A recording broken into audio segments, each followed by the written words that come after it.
Hello, my friends, and welcome to this week in the Mechpit chat. I'm Aaron Castor here, and well, I think it's time to get dirty. Tonight, I have with me a tabletop friend, someone who's been in this little corner of the internet to talk everything from funny math dice to whatever the world Wizards of the Coast is up to. But surprise to find out we're both into some really big robots and some really cool special effects. My guest this week is the OG GM. Oh, Henshin! Hello. Thank you for inviting me. Hello, and welcome to Rojin Sentai OG GM Ranger. Hell yeah. I love it, dude. Welcome. Thank you. Which is old fart in Japanese, but yeah. So old man Sentai. Yes. There's our fact of the week. Thanks for inviting me. Hopefully we can make this a regular thing. I'm a hopeless shill, so I'm happy to hang out with anybody who'll invite me. And today we're going to talk about Sentai and Kamen Rider and being a kid. Oh, absolutely. So yeah, I guess let's start there. What? I guess that should be the big question of sort of all those major tokusatsu series. Which one is your favorite? Which one is my favorite of the genres or my favorite show? Well, I mean, of sort of the big three of Toku, Ultraman, Rider, and Sentai. Sentai. Really? Yeah, I love Super Sentai. Probably because it was first for me, and because of my connection to Power Rangers. So, yeah, Sentai's first, Rider's second, then Ultraman, Metal Hero is in there too. And I guess I guess really Kaiju was first, because it was Godzilla first, and then I discovered Sentai, and then years later discovered Rider. So, for me, it really was the Sentai. The Power Rangers was that gateway to me, because I was like about 3 or 4 at the time that started premiering here in the States. So it was like I feel so old. Sorry, buddy. I think I was just going to starting to go to kindergarten or so at that point. So I was like right in the perfect age demographic for that. Oh my god, that first couple months. I mean, do you remember? I don't know. If you're old enough to remember, people were stealing the toys from other kids when they first came out. That was I don't remember hearing about that, but I can totally believe it. Yeah, happened to a kid on my block. He was out playing with his little toys. Somebody just drove by, got out of the car, ripped them, and kept going. Really? This is how old I am. I worked on Power Rangers. Oh, did you now? I didn't know that. Well, I thought everybody knew my one of my 15 seconds of fame. So it's this wasn't my introduction to Sentai, but back when I lived in North Hollywood, I was working for a casting company, and they'd just been hired by Saban Studios to do this brand new show called Mighty Morphin Power Rangers, and to cast the extras. And the Saban rep comes to the casting agency and starts showing the pictures. I'm the only one. I'm going, Cow Ranger, and everybody's looking at me like, what? And I'm like, this thing's gonna be so huge. So yeah, I worked on Power Rangers for 2 years. I'm actually in an episode. Are you now? Yes. I am in the season finale of season 1 because it was a 2-part shoot. They had to have 200 extras and 200 standby extras each day, and they didn't want to see the same 200. So by midnight the second day, we're like, we need people to fill. So the staff went. And so if you look at the season finale, when Rita's destroying the village and everybody's like, I'm the Green Ranger, I'm the Gray Ranger, there I am. Me and all the staff of the casting agency. So yeah, and I'm still friends with the Pink Ranger stand-in. So. Oh, really? Yeah. We dated. Oh. For like 5 seconds. You know, that's still a heck of a claim though. Like to have that connection to this. Like Oh, I was not aware of this story. Oh, yeah, that's nothing. You remember VR Troopers? Vaguely. The main villain from VR Troopers, Doom Master. My best friend, TJ Storm. Huh. I got him the job. World Martial Arts Hall of Fame member TJ Storm was Doom Master. Something I will never let him forget. Oh, here, I gotta pull up a picture of this. Like I'm looking at this head here now. It's there he is.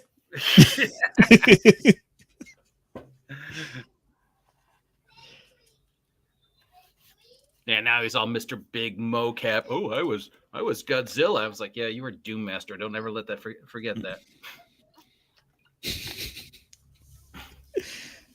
So yeah, that's my second introduction to Sentai. But I remember seeing it like when I was a kid on public TV, because back in the UHF days, before we had cable, there was like whole weird nebulous thing where if you could catch weird shows from the various neighborhoods, like like on channel 7 and 6 and whatever. So yeah, I remember seeing Go Ranger when I was like 5. No doubt. I mean, now you can just like go watch the stuff on like the Tokusatsu channel or on Tubi or I can watch it all over again and finally understand it. Oh, thank you for dubbing it. Oh, sorry about that. Thought I had to mute myself briefly there. My nephew's kind of running around the house in East 3. No, so get the nephew over here to talk about it. He's probably knows more about it than we do. Yeah, I mean, look, he gets excited about monster trucks. I'm like, I'm halfway there. We just got to kind of drop the truck part. Let's get into the monsters.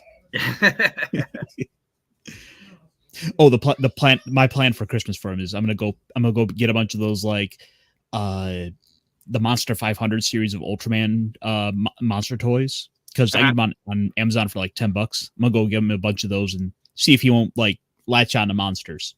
There you go. Those toys are pretty cheap when you can find them. I mean, if I just boxes of them in like Chinatown or wherever. Oh no, absolutely. Like I actually picked up a couple of the Kamen Riders that way. And yeah, so yeah, kind of getting back to it. What's been what for you? What do you see the sort of the difference with the Sentai and the Power Rangers as we by and large know it? Well, I mean, obviously, originally, no. Well, the difference is obviously, I mean, Power Rangers is and always has been for little kids. Both Super Sentai was for more of the younger demographic of boys. Then you get to Kamen Rider, which is like the teenagers and the young adults, and then you get into like Metal Hero and Gao and the more serious adult ones and stuff like that. But so it was always for kids. What Hyman did when he originally came over with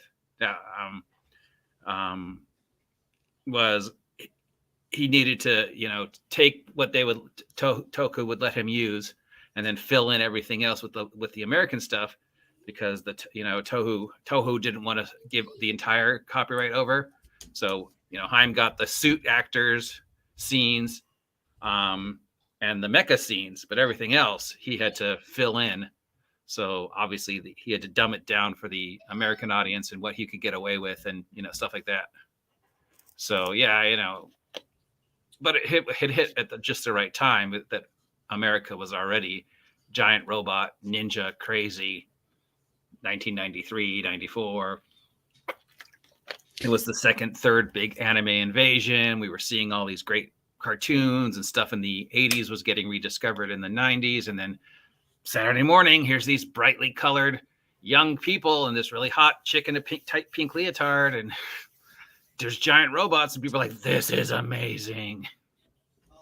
And let's not forget that kick-ass theme song with that sick guitar riff. Yeah. Oh yeah, just a great intro, great villain, great hero, great setup. Great tie into the toys. Yeah, it's such a great little kind of genre to get into, because it's just fun. Let's see some people, people making cool poses in front of like explosions, and we'll have some big robot fights inside a giant city, or in like a out in a pit in the middle of the woods somewhere. Yeah. Yes, most of the American scenes were filmed on a beach near Santa Barbara. Really? And then Yeah, it's the secret base was a sewage treatment plant where Zordon lived. A lot of the sets were parks or schools that they could only use after everybody else left. Marvel had the first bid, but they turned it down. Stan Lee was trying to get Super Sentai into America. That's how you get Japanese Spider-Man. That makes sense. There's a whole separate rabbit hole, Japanese Spider-Man. Yeah. And it really it's so funny seeing how so much of this stuff connects, and seeing kind of getting to the sort of this, I don't want to say the not so secret history of these things. Just the way it's all brought together. Like, like I mentioned briefly Evangelion and the Christian overtone thing, and that's actually not quite true, but it's gotten to be a fairly more known, bit at this point, where I think it's Hideaki Anno, who did Evangelion, he wasn't trying to have some big social commentary about, religion. He was just a really big fan of Ultraman Leo. Mm-hmm. And so a lot of that series there wound up. So he was doing a lot of things to sort of replicate that. Like in the series, the Ultramen wind up getting crucified and put up on crosses. And so he's kind of happened a lot in early Sentai too. Yeah. But, things that, the American sensibilities just couldn't handle. Yeah. Yeah. Yep. Totally. Yeah. We, our pop culture affected their pop culture, their pop culture affected our pop culture. We went through vampire phase in America, and they did Kamen Rider Vampire. We went through dinosaur, obsession, and they continuously do dinosaur Super Sentai. We did Harry Potter. They did Wizard, and Power and Super Sentai Maginite. So, yeah. So I gotta kind of just give a little bit of my own backstory here. I didn't really start getting into a lot more of the tokusatsu outside of like Ultraman until about 2.5 years ago or so, maybe. So I'm still fairly new to a lot of it myself. The thing that actually got me kind of going down the Kamen Rider route was of all things the Power Rangers role-playing game. I was bringing it to attention of a Discord to some buddies on a Discord server talk about RPGs, and they asked me, "Is this could this be used to run Kamen Rider?" I said, "I don't know. I need to go look into Kamen Rider." Oh, well, there you go. And here I am now. I wound up jumping into Revice when it was about halfway through. I like that. And I've been watching since. The Super Sentai I didn't start with until Dawn Brothers last season. Well, I waited for that one. Yeah, no, it was totally enjoyable, and I'm glad I started there. Yeah. And I haven't gone too far with a lot of the other ones. I've got a couple kind of bookmarked to check out, but at the moment it is primarily been Dawn Brothers and King Osier. Well, yeah, I mean, I would say Dawn Brothers is a good place to start. It's the most Super Sentai season of all the Super Sentais we've had in a long time. So.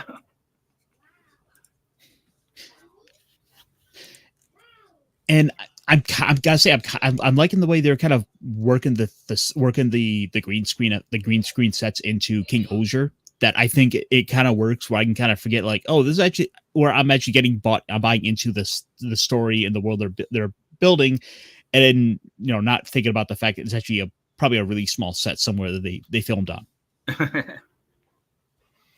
Yeah, definitely agree. Yeah, a lot of money went into the experimenting with the new sets and the green screen and the computer generated.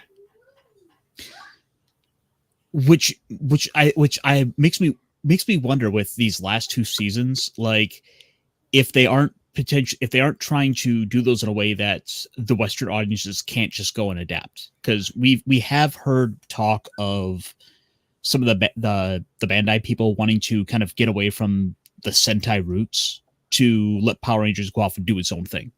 Yeah, that's the plan for the next, unless Hasbro screws up the deal with Netflix, which they will. Yeah. Yeah, I've heard for the next season is to do a complete reboot, not base it on the the 2017 disaster, but a complete Sentai free reboot, which they tried to do with that awful 10-part thing on Netflix, and that was just like, no, sorry, no, that's your last season. No, that was awful. That is no way to send this show off. Yeah, I haven't heard anyone really excited about it, because I see Power Rangers sort of in this sort of kind of rough holding spot right now, because I mean, we lost Tommy. Yeah. Or Jason yeah, Frank. Tommy. Yeah. Yep. The Red Ranger is like supposed to be awaiting trial right now, so we don't know what's up with that. Austin or the other one? I think Austin. Yeah, he's some type of fraud or something, I think. Oh yeah, because it was like with the PPP payments, there was some sort of fraud there. Was the allegations? Yeah, I don't remember what, but I know he's in trouble. And like apparently from what I was kind of hearing, it's gotten to the point where like Hasbro didn't even want to put out a sort of Red Ranger with his likeness for an alternate head sculpt. I hadn't heard that, but sure, that sounds like them. Yeah, it's such an odd place to be there, because you want to be able to keep showing this stuff to other people, but if they're kind of if they want to get away from really what made a whole generation fall in love with it, then I don't see what the future is going to necessarily hold there. I mean, yeah, because if their audience is kids, which is what it should be, and weird adults like me, then they should just keep the formula, because the formula is perfect for little kids, and 6, 7, 8-year-olds. And they're gonna say, well, it doesn't appeal to girls, it only appeals to boys, and blah blah blah. It's like, yeah. Do you know what the number one Halloween costume for like 20 years has been? Pink Ranger. So yes, it does appeal to the girls. Yeah, no, it's little girls who wanted to be the Pink Ranger when they grew up. So, and I think that's sort of it's sort of an unfortunate thing of kind of this bigger talk about media, because you have people trying to sculpt and try to force an audience. If they can change the media to appeal to a smaller niche group, they're just this assumption that the core demographic that was there for these things is going to go along for the ride. And you see this in no better place than Marvel. That's case in point. Yeah, but we're getting serious. Let's get back to the silliness. All right. Of giant, stompy, colorful dressed teenagers risking their lives to keep the world safe. Oh yeah, no, absolutely. So then I guess I should ask, of the various Sentai series, which ones have been your favorite? Do you have a general theme you tend to prefer? The Power Rangers, my top 5 is obviously original. Power Rangers in Space is still the best Power Rangers series for story. Andros and the story that was so dark for the time, and people dying and the corruption of Corone. So yeah, that number 2. RPM is number 3. It's probably the third best series. It's also the only one that bothered to explain how Power Rangers works. It's the only time. So that was number 3. Time Force is number 4. I had a feeling it was going to come up. And number 5, I don't know. What's the last one that really got me excited? The second season of Beast Morphers, I think, was a much better homage series than this 10-parter. So I'm going to have to put Beast Morphers as number 5. So it sounds like most of those were the early Saban era. Oh, I mean, definitely the first season in space for Saban. RPM, I don't remember if RPM was Saban or Disney. I think it was Saban. Looks like just kind of pull up Wikipedia briefly. It was the last of the Disney series. Yeah. RPM was good. I mean, Power Rangers post-apocalypse. Dark mutants invading time, and the reason why the robots all looked cute is because the scientists who invented them wanted to have something that stood against the awfulness of the post-apocalypse world that they were trying to defend. So she put googly eyes on the robots. It's like, that's what a great character. What a great motivation for a character is she builds the robots and puts googly eyes on them because she's so disgusted of the world that she sees around them. And then she actually this is my favorite. One of my favorite is she's the only one in the history of the 30 series who, when people ask her how this works, she explains it. And it just makes every other episode make sense. And like they go, well, why is there always explosions behind us when we summon our powers? And she goes, oh, that's the heat vents. Jettisoning the extra energy from where we transfer the costumes to you. Well, how is it that the bad guy, and then the guy goes, why is it they just stand there when we're forming the robot? And she goes, oh, you're actually in a separate time zone. I love the fact that they explained that, but at the same time, I don't need the so like self-aware sort of nods like that, and that's kind of it bothers me a little bit. I love that. I can appreciate it. I love that she was like, oh yeah, it's just because they don't shoot you because you're actually in a stalling time. So those are my top 5 Power Rangers. Top 5. I gotta say for Super Sentai. I think Mad Dog pretty much did my list. Yeah, it's Jetman, Go Busters, Go Kiger, Don Brothers, and Real Soger, and of course the original Go Ranger. Those are probably my thing. Jetman, just so dark, and plus Black Condor. Go Busters because it was so different and such a nod to the original. The original, of course, Go Rangers. Was just still, so cool. I'm still pretty out of my depth when it comes to the more of the Sentai stuff. So it's something I'm still kind of learning as I go.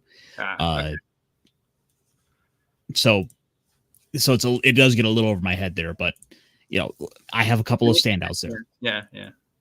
So yeah, I love to go Kiger. I love Don Brothers. It's so good. Love Ruth Soger. And you gotta kind of love the train one, even though it was so awful. you gotta love it for just being so bad. Plus the memes that generated with like the fact that like the one kind of comes up through the crotch. Yeah, that's how they. Yeah, it literally happens. It's like, bring, let's get this guy off of us. Train comes out. How could they not think that was going to happen when they made that scene? They had to know. Yeah. Like at the moment, I've got the Go Kiger, the pirate one, and Deca Ranger as the two I've sort of got pegged to go check out next. Yeah, both real good. Deca Ranger is really good. Go Kiger, I loved. The Go Kiger movie is great. So speaking of Matt the Mad Dog. He wanted to stop by and join us for the conversation. Mad Dog Wheaton, welcome to the Super Sentai base. And you will be Power Ranger Pink. Really? Don't worry. On the plus side, you get to form the head.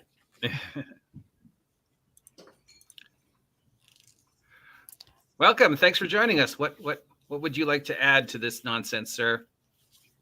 Oh, nothing. Just mentioning that Super Sentai is basically Japan's very own answer to Captain Power and the Soldier of the Future, or would it be that Captain Power and the Soldiers of the Future are America's own answer to Super Sentai?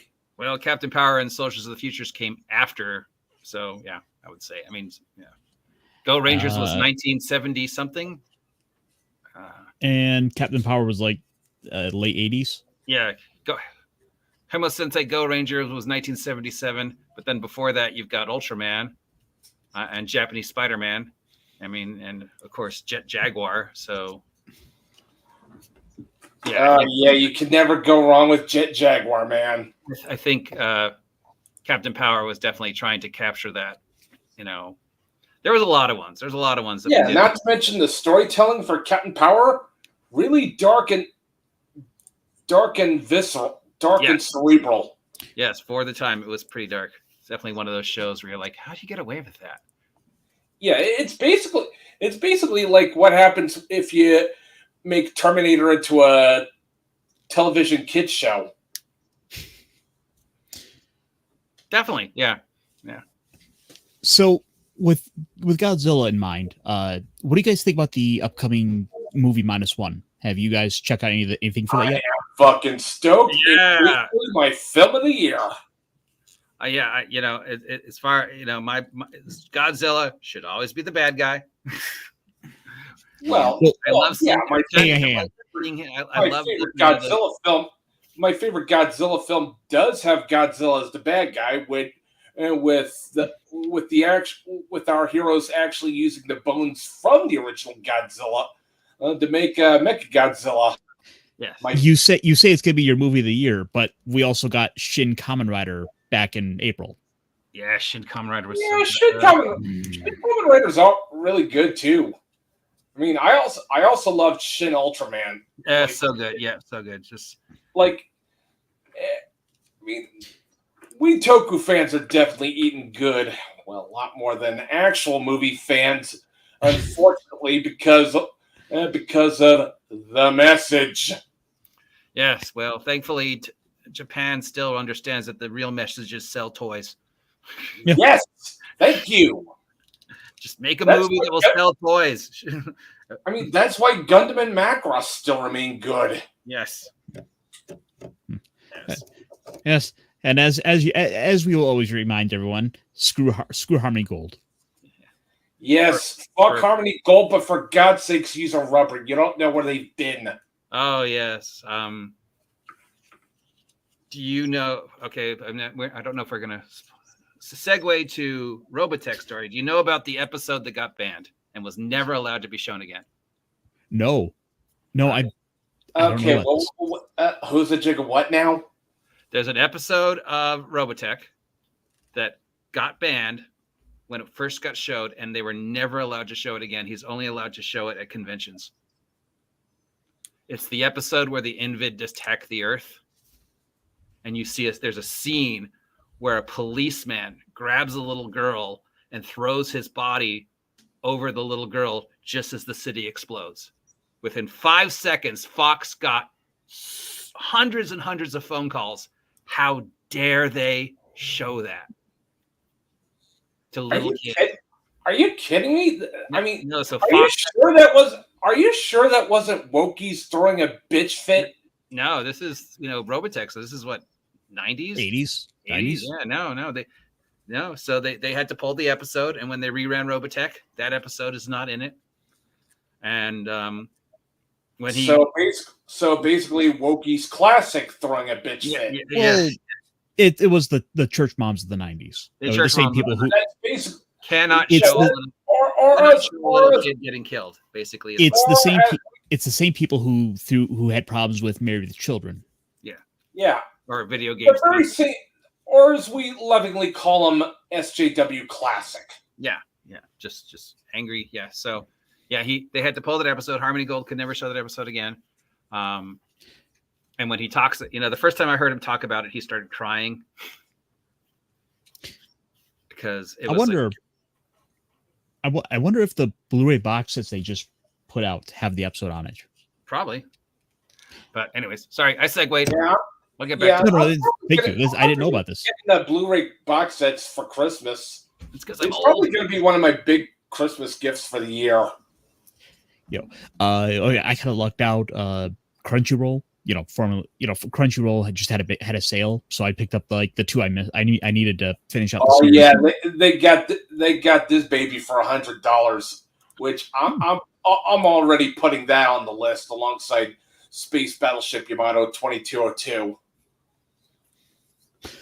Yeah, there's a few mecha series I need to go check out. I'm still kind of. I know a lot of the bigger ones. It's now I'm now starting to do more deep diving into a lot of the more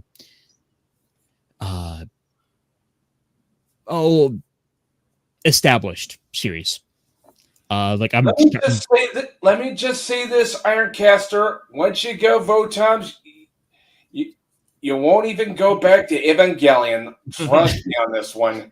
And Evangelion's not a bad series, just Votons is basically the GOAT as far as storytelling, world building, badass main character, awesome mecha. The whole shebang goes. That's kind of the gist I've picked up. Hang on, what's this you're mentioning here? For the few people that are watching. Don't interrupt. Bakuage, Sentai, Boonger. Yes. Is that the name of the new series? Yes, yeah, the 2024 is going to be Bakuja Sentai Boom Ranger, which best guess translates to exploding rangers. So they think it's going to have something to do with sound. Well, that's good. I mean, because I'm probably thinking of a boom of another kind. Well, I'm sure that'll be made too. Well, my first thought is like a boombox. So my thought is going to music. That's kind of where I'm putting my speculation at. Yeah, I mean that's a pretty good gimmick to have. I mean, boombox. And I mean, considering we have about another 12 episodes to go, I'm sure we'll probably see something in the next month. So we'll probably see at least something by Christmas. Yeah. Like I'd be very much down for a Super Sentai series with 80s heavy metal as a gimmick. Like imagine something like Visual K Ranger Waspjar or something. Kind of like what was it of course I'm thinking of like sort of currently the Black Ranger from King Osier, who he's got the bee and the mask. Mm-hmm. It's kind of where my mind immediately goes with that. Yeah. So then I guess I should ask, what's your overall feel about with Power Rangers, GM? Like, what have you sort of thought about the direction they've gone with the last few years? Like, because I got to tell you, like, I've been sticking exclusively with the Sentai. I haven't bothered to check out the Rangers I think I watched a couple episodes of the Samurai. I would say down since they started splitting it into 2 seasons, that definitely was the first step down. Instead of just introducing a whole new team, it would be regular or something, and then the next season would be super. They did like definitely when they did the Americanized version of Gokaiger, that was just bad. So yeah, basically everything since Hasbro got it, it's gone downhill, I would say. And the last couple, you're damn right. And don't forget how much they're trying to push the message. Well, yeah, but that's there, sure. But I think there is something to be said for kind of like maybe it is sort of a problem that they're sort of kind of buckling under the weight of trying to keep up a big long continuity with the morphing grid and trying to tie things in with that. that it gets Yeah, starting to get convoluted. Yeah, I can understand that point, but it has to have really good writing. It can't go down like Doctor Who did. If anyone's seen that travesty of an episode. Well, sure, that's a problem. That is definitely a direction to go with it. Certainly not a direction we want to see when we want to see these franchises going. But I think there is something to benefit with the Sentai route and sort of the way Japan's been doing this stuff, where they're not trying to do a big long continuity where every series can kind of just do its own thing. We can kind of very few of them are fresh. interconnected. Yeah, and even then, like if we ever see like a cameo, it's just if we ever see connections, it's just hey, here's this ranger, here's this this suit for a cameo. We're just not going to make a big deal about it. Yeah, and usually only for a movie or a two-parter or whatever. See, that's why I like Japanese television overall. I mean, they're so focused on storytelling that they have a beginning, a middle, and an end. Well, I think there's more to it that they are sort of just tied up in. Yeah, you are kind of right there in them wanting to stick to the storytelling, but I think there's this issue of sort of this corporate mindset of trying to maximize the attention, maximize profit by trying to capture every single little nook and cranny of audience. And so, as I kind of mentioned earlier, there's this idea of trying to go after these smaller niche audiences while taking for granted the overall audience that's there. And real quick, let me say hello to the pop culture mechanic. Hello, sir. Welcome, buddy. We could use you to fix a couple things up.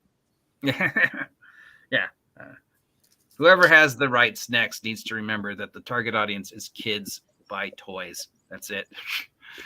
Too damn right. Like and old people like us who have disposable income who can afford the expensive toys, but your target audience is still kids, and kids don't want a message. They want they want big time explosions and awesome some hype action scenes. I mean, they don't care for whatever social justice bullshit gobbledygook and the wokies are trying to push on the people. Fuck that.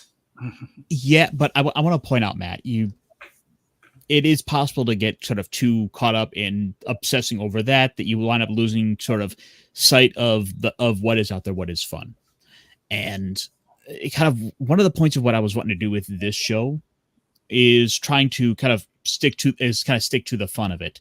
Yeah. And not getting caught. Sorry about that. No, I get it. There's plenty of other times to talk about how angry we are at but no, this is happy fun Saturday morning cartoon time. Mm-hmm. Yeah, I mean, yeah. No, you know what I need? I need a button I can just push to make things explode. Wait a minute. I think I have this. Oh, wait, that's not it. Let me try this one again. Let's get things started. Gundam fight all set. Ready? Go! No, not that one either, but still cool. Yeah, wrong button too. All right, let's try one more.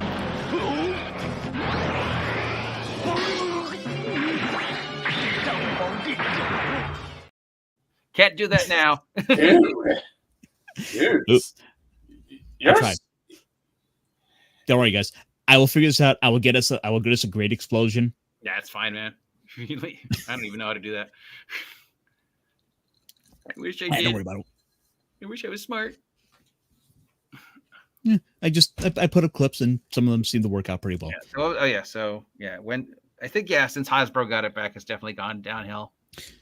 Although I do think one of the better things that we have gotten out of this sort of Hasbro era was the comics. Have you checked out any of the Power Rangers stuff? Yeah. Oh my God. What is it? One Twisted Net or Dark Net or whatever it was. The series with Lord Darkon. Oh, Dark Rid. So good. Like good. I don't think anyone. Yeah. I don't think anyone expected that to take off quite like it did, because that took on a whole new light of popularity. Yeah. It's definitely partially responsible for the renewed interest in adults, anyways, because here's everything we love, but then also here's this sort of weird, dark, alternate take, and then all the other stories they've done. Yeah, the Boom Studio stuff is amazing. I don't think we would have had the role playing game if Boom Studios hadn't done everything that they did with it. And then Hasbro giving the rights to a different company was also brilliant. Yeah. Which I gotta wonder with that though. Like, do you think what happened there was Hasbro didn't have enough faith in Wizards of the Coast to put out a? Yes, absolutely, no question. Hasbro had no faith. I mean, see, I think it's kind of they realized it was probably easier just to license it out and just collect a paycheck and not have to spend the money to develop the RPG. Just let someone else do that. I'm sure that too. You know, is part of it is to hear, but you know, yeah. So I'm sure there's. I don't know all the politics for why, but I'm sure part of it was they didn't think Wizards could do it right. I mean, there was a Power Rangers role playing game, and there was that one season online Power Rangers YouTube show. Was there now? Yeah, what was it called? Was it Hyperforce? And it had like Bulk in it and a couple other people in it. And that I think you're talking about Hyper RPG or something. Oh yeah, huh? What's it called? Yes, Hyperforce. Which is canon. So, yes, according to the Power Rangers timeline, this season actually happened. A tabletop role-playing game session is actually canon? Yes. And they used a 2D6 system. And people wanted to see that become the official Power Ranger system, but then they decided to go with something else. So, they've been talking about it for a while. So, I highly recommend watching Hyperforce. It's pretty fun. Okay. It's got a pretty rocking little theme song to it too. My shit to watch list, and I'm currently watching through Mobile Suit Gundam 5e actual play called that's basically on the Xeon end of things. Oh God, there is the there is a podcast that does a whole Gundam RPG. I'll look this up real quick, briefly. Unfortunately, I can't remember this now. But it's I believe called Fetty Force. Fetty Force, huh? Wait, I'm looking it up right now. Yep, they've got a couple neat little. They've got a couple neat shirts. Like they got one that's like Zaku Bell, and I'm a big fan of that shirt. You're talking about Fetty Scum. Yes, that's it. That's it. Yeah, that podcast is fucking awesome. Let me tell you. I mean, not to mention, I'm already in love with the storytelling, the writing, the outright jokes. I mean, Lone Star is already top tier main character material for a Gundam series. So, actually, since since the RPGs have come up, and that is sort of one of the things you've kind of carved out for a niche for yourself on the internet, GM. Oh, thank you. What do you see as sort of the difficulties with mecha really picking up in the world of role-playing games? Because yes, the same reason that every other genre doesn't seem to pick up. And what would that be? Well, I don't know.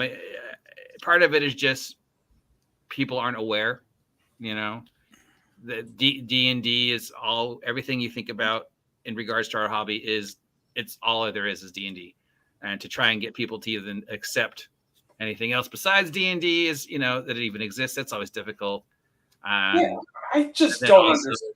I honestly don't understand that mindset that there is only D&D and nothing else. Like, who wouldn't want to try an RP role-playing game system where you could pilot giant robots like Mechton, or roll around in a cyberpunk dystopian city like in Cyberpunk Red? Yeah, I mean, or even Cyberpunk was huge for when D&D died the first time around. I mean, why isn't Old West or superheroes more popular in role playing? You would think. Oh we live in- yeah, we live in America. Our mythology is the Old West and comic books. Yeah, So, what is the number one thing you see kids dressing up as Halloween? Yeah, I'd definitely be down for an Old West RPG, man. And yet, if you say to somebody, "Hey, let's play a comic book role playing game," they're like, "No, screw that. I want to play. Instead, I want to play a bunch of knights and elves." What does that have to do with our culture?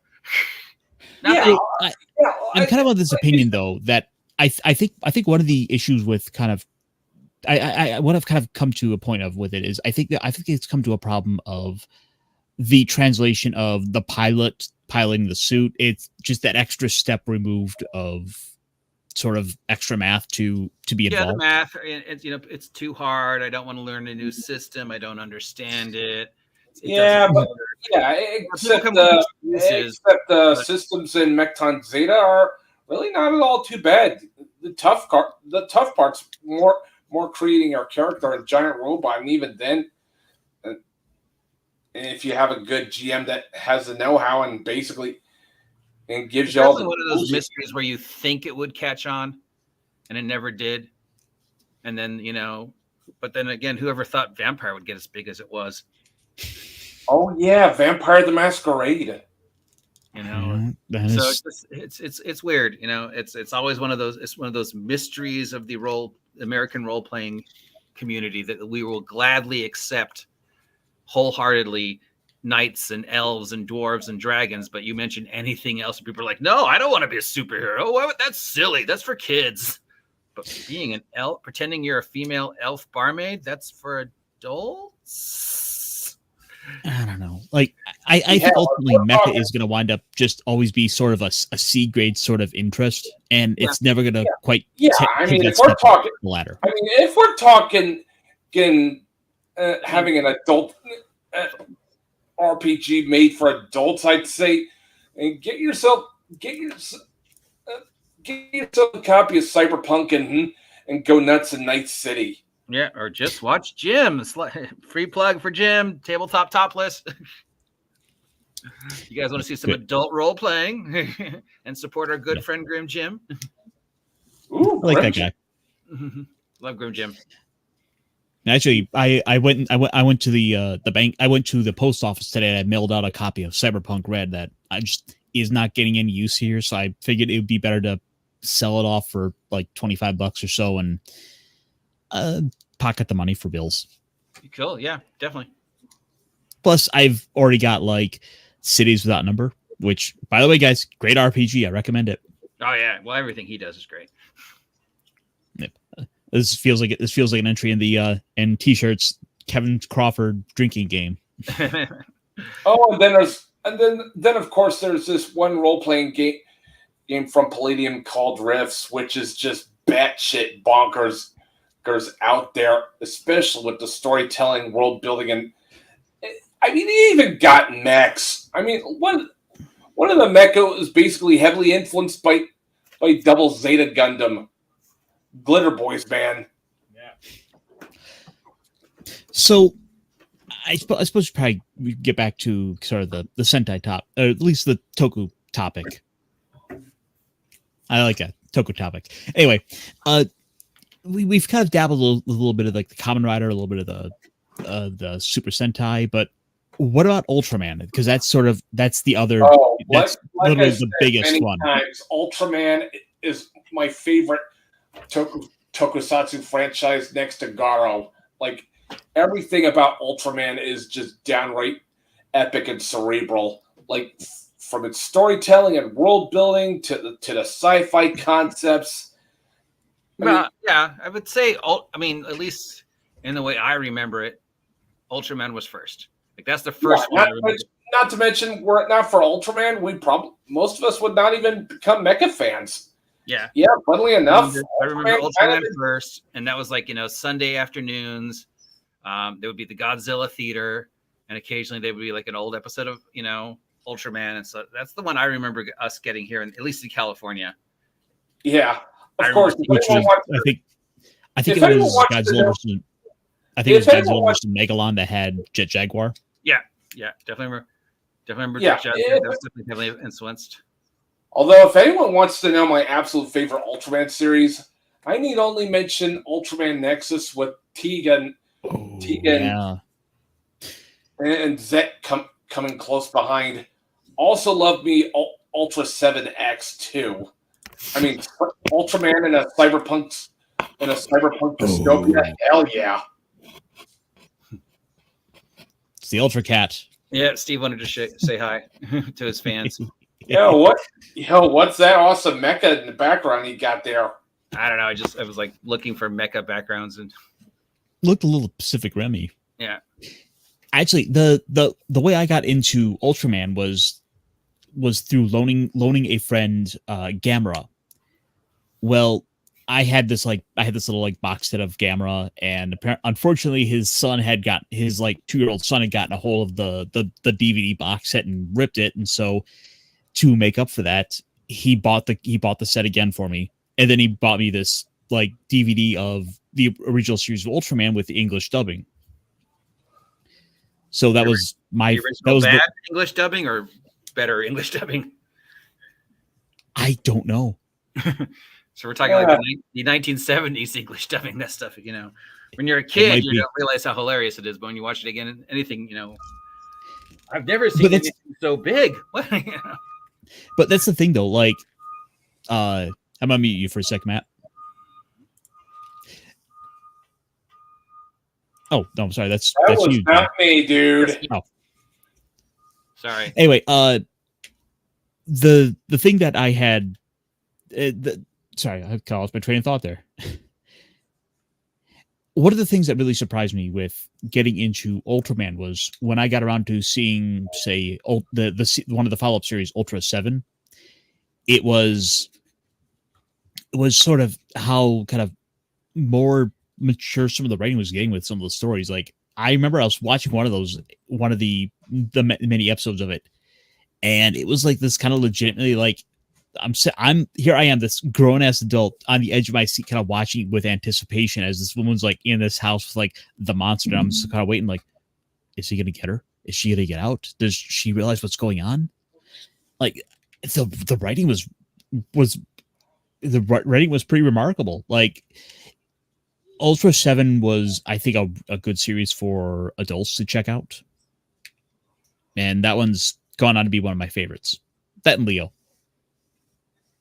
Yeah, my personal introduction to Ultraman would have to be Towards the Future. The Australian Ultraman. I'm unaware of this. Yeah, there was actually an Australian production of Ultraman done, and it pretty much it got me hooked well enough. Not gonna lie. Ultraman Towards the Future. Released Japan as Ultraman Great. It's a Japanese Australian tokusatsu series between Subaru and South Australian Film Corporation. It's the 10th installment of the Ultra series. Despite being an Australian studio, despite being co-produced by an Australian studio, it never aired in Australia. Instead, it was released direct to video and Laserdisc in Japan on 1990 and aired in the US in 92. Yeah, so I wasn't going completely insane. I gotta look up this. I guess what this guy's costume, what this Ultra looked like. Okay, he looks like he looks kind of like just another variation on Ultraman. It's unfortunately not as, doesn't stand out quite like the more modern Ultras do. Like, yeah. have you guys been watching Blazar at all? It's a piece. I really need to get to watching Blazar. I mean, I'm already loving Blazar so far. I mean, that Kiryu looking dragon mech, though. I mean, that is the chef's kiss. Oh, Earthgaron, yes, I love it. Like, I've been eyeing it up on Amazon to get for myself because come on, giant robot lizard. Yeah. Absolutely, I need that. I mean, coolest giant robot in Ultraman since King Joe Custom and Zet. Well, the other thing I really appreciate with that series of Blazar is it made use of a feature on YouTube I was unaware of. Like, I didn't know you could actually change you change language tracks for YouTube videos, because for anyone who's unaware, Ultraman Blazar is being like co-streamed on YouTube with multiple language options available, including a full English dubbing cast. No, I didn't know that. Oh, yep. So the barrier to entry is as low as possible. Like, they cannot go any easier with it. Like, they got, I think, Johnny Young Bosch to voice the main character. Yeah, also known as Best Kaneda and the one true voice for Vesh the Stampede. Mm-hmm. He's one of those voice actors who gets around. Yeah, that man has pipes for days. And it's fairly standalone too. Like, it doesn't feel like it's like tied into some bigger, like, you gotta watch these other, much like all our other Toku series we've been kind of praising here. It's not built really tied into like some deep continuity where like you have to watch 5 other series to be able to know what's going on. It's like, you can get the gist of it. Yeah, but truth be told, aren't most Ultraman shows just standalone with some slight connections here and there? True, but then again, aren't most of the other series too? Yeah, definitely. Yeah. Like, I'm looking over the list here of all the stuff Johnny Young Bosch has been in. It's like, yeah, it has been a lot of anime. Trigun, Bleach, Naruto. Yeah, don't forget Eureka 7, my favorite 2000s anime, dude. Like, that JoJo. That anime is literally 21st century version of Macross, and that was before Macross Frontier came out. So all right, so then for a bit of fun, playing off this comment here, giant robots in mind. What are you guys doing for them? What's your ideal mech? My ideal mech. Well, it'd be something more akin to a cross between Veltal, Omega Boost, and Leisner. Basically the ultimate giant robot. That's also a high-speed motherfucker. How about you, OG? My go-to favorite mecha, or even just like you're being given the keys to a mech of sort of your basically your dream mech, or one you would want, something you would want. Like the scene from Ready Player One, yeah. Yeah, sure. And he summons Lapudian from Japanese Spider-Man. I don't know, man. I've always had a soft spot for Getarobo, so I think I'd. That is a very good choice for Getarobo, Shin Getarobo, Getarobo G, Getarobo Arc, Geta Emperor. You can never go wrong with Getarobo, man. The original, that pretty much the original Transformer. If you ask me, Getarobo has a much deeper or a more intricate storyline than Evangelion. Evangelion's really good, but Getarobo's that much better, especially with my boy Ryoma Nagane. So for myself, I think I'm gonna have to go with Gal Gaigar. That I got into that last year, and it became one of my favorite mechs. Oh yeah. You can never go wrong with Gal Gaigar, dude. At all. Final Fusion. I mean, there's a reason why. That whole series. Yeah, I mean, there's a Let's take the best of Transformers and the best of Go Nagi giant robots, combine them together. Every series in that run just so good. We've got these animators on staff. We might as well go ahead and keep doing some other series if they don't want to do Transformers. Guys, can I speak now? I mean, there's a reason why Gal Gaigar is considered the very best of the Brave series. Like, for one thing, the storytelling in Gal Gaigar is all kinds of fucking epic. Like, it's basically one part's Transformers and another part's Get a Robo.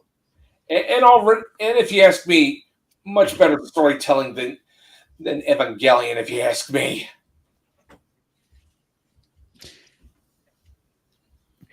All right, so just so you guys know, we're at an hour. If you guys we're at an hour. Around for a little bit longer.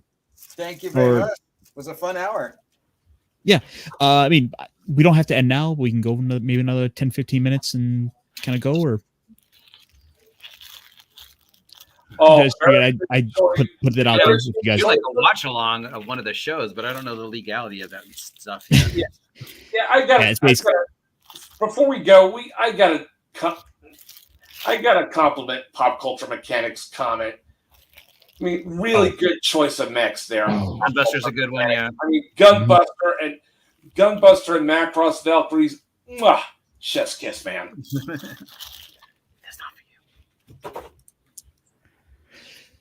you. All right, so actually, I think that might be a good place to call it. We've been here for an hour. We had our fun. Oh yeah, giant. But leave you wanting more. We've got to talk about for next week. We can now talk. And not to mention, we definitely gushed on some really good Toku shows, especially Super Sentai and Ultraman. Mm-hmm. Look, Ultraman may have a 3-minute timer. We've got an hour. Yeah. Imagine what you could do for that hour. So with that said, Matt, do you have anything you want to plug on the way out? Oh, I don't really have any real content. I just come here for funsies,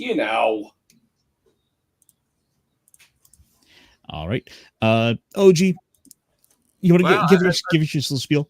Obviously, I would say if you guys haven't subscribed to Ironcaster's YouTube channel yet, please subscribe, support him, help him reach the legendary but pointless 1,000 subs so you can get monetized. So that's always. And as if anyone actually cares about getting monetized on YouTube. I care about monetized. Those pennies help, man. That's how I feed the cat. But then I'm a hopeless shill, as we all know. So yeah, if Mad Dog has a channel, please subscribe to him. And of course, if you got nothing else to do, although I don't really Matt Adventures, and I guess if you've got some extra money, you could go to lulu.com and buy my merch, which is still marked down for Black Friday. But only if you guys have nothing else to do with your time. Yep. Guys, I want to say absolutely subscribe to OGGM for all your tabletop news. This guy is out there every day giving you the rundown for what's going on in the world of funny math rocks. Thank you. Thank you very much. Yes. Thanks for coming on. We'll have to plan this out again. Maybe we'll get a little panel going with some other people to come on who don't necessarily maybe a little variety of people, some who are into a little more Ultraman or maybe someone who's into Metal Heroes. We should get somebody who actually knows about Warhammer and can explain the big stomping Warhammer mechs to us. And and anytime we can get Jim to show up, because he just classes up anything he's on. I'm trying to picture that now. You're like, I rather like them robots. All right, so I've got a bit of a man crush on Jim, I guess. He's the person I want to be if I ever grow up. He's like that. He's like that really cool goth uncle. Yeah. If you could actually get to know the Kmart Rob Zombie. Kmart Rob Zombie. We imported this from the UK. What's this? But all right, see y'all later. My 3-minute timer's going off. So got to go Yeah. put the mix away. Thank you all. Yeah. Mad Dog. Adios, Thank you, muchachos. Iron Coaster, for inviting us, and see y'all next time. Adios, muchachos. Later.